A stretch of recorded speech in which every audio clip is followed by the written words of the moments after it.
மதிய வணக்கம். இன்னைக்கு பெரியமருமகள் சின்ன மருமகள். இன்னைக்கு பெரியமருமகள் என்றுதான் புதன்கிழமை என்னன்னு தெரியல, ரொம்ப அழகாக இடப்படும் வளர.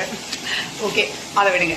அண்ட் இன்னைக்கு என்னன்னு பார்த்தீங்கன்னா, நம்ம லஞ்ச் வந்து மீன் குழம்பு. ஸோ மீன்ன்றது வந்து எங்கள் ஓரத்துக்கு தான் ரொம்ப பிடிக்கும். நான் அந்த அளவுக்கு லைக் பண்ணுவேன். நான் ரொம்ப சாப்பிட்றது விரும்பி இந்த வஞ்சர மீன் தான் ரொம்ப நான் விரும்பி சாப்பிடுவேன். ஸோ இந்த மீன் விற்கிறாங்கல்ல, அவங்க கிட்டலாம் வந்து ஒரு 50-100 கிராம் பேரம் பேசுறாங்க.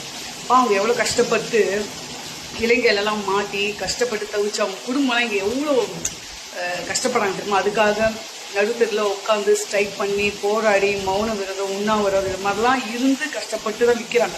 உங்ககிட்டலாம் ஓரளவுக்கு முடிஞ்ச அளவுக்கு எவ்வளோ நம்மளால் கம்மி பண்ண முடியுமோ அந்த அளவுக்கு ஒரு நியாயமான வேலை இருந்தால் வாங்கிக்கோங்க. அந்த அளவுக்குலாம் ரொம்ப கம்மி பண்ணாதீங்க. ஒரு சின்ன இது அனுபவம் சொல்லணும்னு நினச்சா அவ்வளோதான், வேற ஒன்றும் இல்லை. இன்னைக்கு என்ன லஞ்ச் நம்ம பார்த்தோம் வாங்க.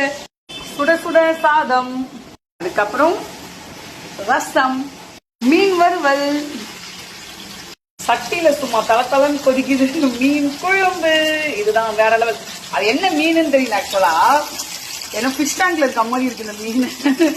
வாங்கிட்டு வந்துருக்காங்க, பேர்லாம் எனக்கு தெரியல. காரம் மீன் ஏதோ சொன்னாங்க. பட் எப்படி இருக்குன்னு டேஸ்ட் பண்ணி தான் பார்க்கணும். பட் நான் காரம் எனக்கு பிடிக்காது. பட் இருந்தாலும் நம்ம செஞ்சுட்டுக்காக சாப்பிடலாம். வாங்க சாப்பிடலாம்.